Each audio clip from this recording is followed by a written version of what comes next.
လေဖြတ်နေသူကိုကျမ်းမာစေတဲ့အကြောင်းရက်အနှဲငယ်ကြာတဲ့အချိန်မှာအရှင်ယေရှုဟာ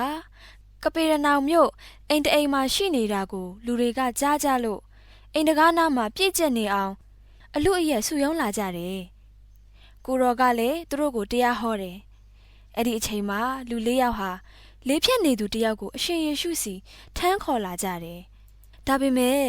တကားဝမှာလူတွေပြည့်ကျက်နေလို့ကိုရော့ရှိကိုမရောက်နိုင်ကြဘူး။ဒါနဲ့ခေါင်မိုးကိုခွာပြီးလူနာကိုအိပ်ယာနဲ့အတူကိုရော့ရှိကိုကျိုးနဲ့ဖြည်းဖြည်းချင်းရှော့ချကြတယ်။ကိုရော့ကသူတို့ရဲ့ယုံကြည်မှုကိုမြင်တော့လေဖြတ်နေတဲ့သူကိုငါသားတင့်အပြစ်တွေလွတ်ပြီလို့မိန့်တော်မူလိုက်တယ်။အဲ့ဒီမှာထိုင်နေတဲ့ကျမ်းပြူဆရာတချို့ကဒီလူကဖះကိုကြော်ပြီးဘာဖြစ်လို့ဒီလိုပြောရတာလဲ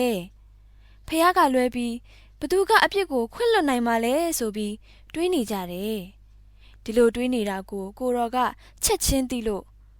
ဘာကြောင့်ဒီလိုတွေးနေကြတာလဲ။လေဖြတ်နေတဲ့သူကိုတင့်အပြစ်တွေလွတ်ပြီလို့ပြောရမလား။ထပါအိပ်ရလိပ်ပြီးပြန်ပါလို့ပြောရမလား။ဘယ်စကားကပြောဖို့ပိုလွယ်တယ်လဲ။လူသားဟာလောကမှာအပြစ်လွတ်ပိုင်ခွင့်ရှိတယ်ဆိုတာကိုသင်တို့သိစေဖို့ထပါကိုယ့်အရာကိုသိမ့်ပြီးအိမ်ကိုပြန်ဖို့ငါအမိန့်ရှိတယ်ဆိုပြီးလေဖြတ်နေတဲ့သူကိုမိန့်တော်မူလိုက်တယ်။သူဟာချက်ချင်းပဲထပြီးအိမ်ယာကိုထမ်းရင်လူတွေရှေ့ကနေထွက်သွားတယ်။လူတွေကလည်းအယမ်းအံ့ဩသွားကြပြီး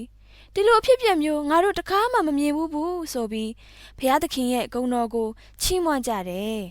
။ဒါကတော့ရှမာကုအခန်းနဲ့အပိုင်ငယ်1မှ12အထိဖြစ်ပါတယ်။